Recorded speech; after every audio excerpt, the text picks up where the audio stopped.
Hello! Welcome to my channel lucky bites and vlogs.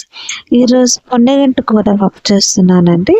దానికోసం నేను ఒక కట్ట పొన్నగంటి కూర తీసుకున్నాను. దీన్ని శుభ్రంగా కాడలు లేకుండా ఆకులు సపరేట్ చేసుకోవాలి ఫస్ట్. ఒక 2 లేదా 3 సార్లు శుభ్రంగా కడిగి పక్కన పెట్టుకోవాలి. ఒక కట్ట పొన్నగంటి కూరకి ఆ గ్లాస్‌తో నేను 1 ½ గ్లాస్ కందిపప్పు తీసుకుంటున్నాను, సరిపోతుందండి. కందిపప్పు ఎందుకు ఇలా ఉందంటే మేము కందుల్ని తిరగల్లో విసిరి కందిపప్పు కింద వాడుకుంటాం. అందుకే ఇలా ఉందండి. మీ దగ్గర ఏ పప్పు ఉంటే ఆ పప్పు వాడుకోవచ్చు. ఫస్ట్ మనం స్టవ్ ఆన్ చేసుకుని లో ఫ్లేమ్‌లో పప్పుని ఇలా డ్రై రోస్ట్ చేసుకోవాలి. డ్రై రోస్ట్ అంటే ఆయిల్ వేయకూడదు. డ్రై రోస్ట్ ఎందుకంటే ఇలా వేపుకోవడం వల్ల పప్పు టేస్ట్ చాలా బాగుంటుంది. అండ్ ఇంకొకటి తిన్నప్పుడు మనకి కడుపులో గ్యాస్ ఏర్పాటు అవ్వకుండా ఉంటుంది. గ్యాస్ అనేది ఫామ్ కాదు. చాలా మంచి టిప్ అండి. చాలామందికి ఉపయోగపడవచ్చు. ట్రై చేయండి. పప్పులోకి 2 టేబుల్ స్పూన్స్ కారం, చింతపండు కొంచెం, జీలకర్ర, ఒక ఉల్లిపాయ, ఒక పచ్చిమిర్చి, 2 టమాటోలు, కొంచెం పసుపు తీసుకున్నాను. మనం డ్రై రోస్ట్ చేసుకున్న కందిపప్పు ఉంది కదండి, దాన్ని శుభ్రంగా కడిగి నేను తీసుకున్న పప్పు 1 ½ గ్లాస్ కాబట్టి నేను పోస్తున్న వాటర్ 3 గ్లాసెస్ వాటర్ పోసాను.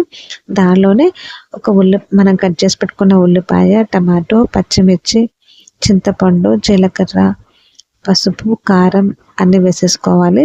చివరిలో 2 టేబుల్ స్పూన్స్ ఆయిల్ కూడా వేయాలండి. ఆయిల్ ఎందుకంటే చాలా మందికి కుక్కర్ విజిల్లో నుంచి వాటర్ లీక్ అయిపోయే ప్రాబ్లం ఉంటుంది. ఆ ప్రాబ్లం ఇలా వేస్తే ఆయిల్ రాదనమాట. ఈ టిప్ కూడా ట్రై చేయండి. లాస్ట్లో మనం కడిగి పెట్టుకున్న పొన్నగంటి ఆకు ఉంది కదా, అది కూడా పెట్టేస్తున్నాను. కుక్కర్ మూత పెట్టేసి విజిల్స్ 4 లేదా 5 రానివ్వండి. ఎందుకంటే మెత్తగా అవ్వాలి కదా. నేను 5 దాకా రానిచ్చానండి విజిల్స్. చూసారా పప్పు అయితే సాఫ్ట్గా ఉడికిందో.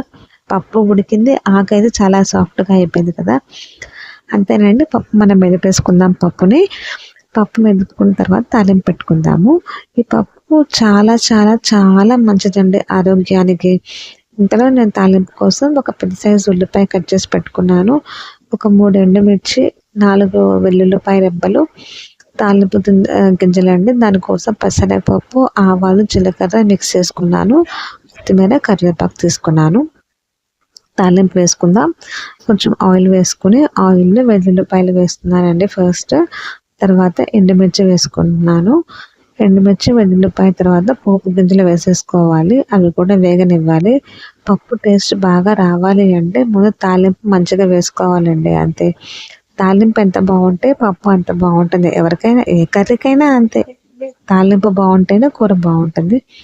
పోపు గింజలు వేసిన తర్వాత కరివేపాకు, ఉల్లిపాయ కూడా వేసుకొని మంచిగా వేగనివ్వాలండి. పచ్చిగా మాత్రం అసలు మనం ఆపకూడదు. కొంచెం కలర్ మారాలి ఉల్లిపాయలు, అప్పుడే చాలా బాగుంటుంది. ఫైనల్గా మనం మెదుపుకున్న పప్పు ఉంది కదండి, పప్పు వేసేయాలి. అంతేనండి. కొత్తిమీర వేసుకోవచ్చు, వేసుకోకపోవచ్చు. ఇష్టం ఉన్న వాళ్ళు వేసుకోవచ్చు, ఇష్టం లేని వాళ్ళు స్కిప్ చేసుకోవచ్చు. కొత్తిమీర కూడా వేసి మొత్తం కలిపిన తర్వాత వెంటనే స్టవ్ ఆఫ్ చేయకుండా ఒక 1 మినిట్ అలా వదిలేయాలండి. అప్పుడు ఆ కొత్తిమీర మరి పచ్చి స్మెల్ రాకుండా ఉంటుందండి.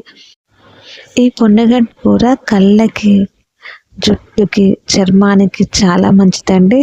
ఈజీగా డైజెస్ట్ అయిపోతుంది. ఇన్ని హెల్త్ బెనిఫిట్స్ ఉన్న ఈ పొన్నగంటి కూరని ఎవరు వండకుండా ఉంటారు చెప్పండి. తప్పకుండా ట్రై చేయండి. నా రెసిపీ కనుక మీకు నచ్చితే లైక్ చేయండి, షేర్ చేయండి, సబ్స్క్రైబ్ చేయండి. Thank you so much for watching.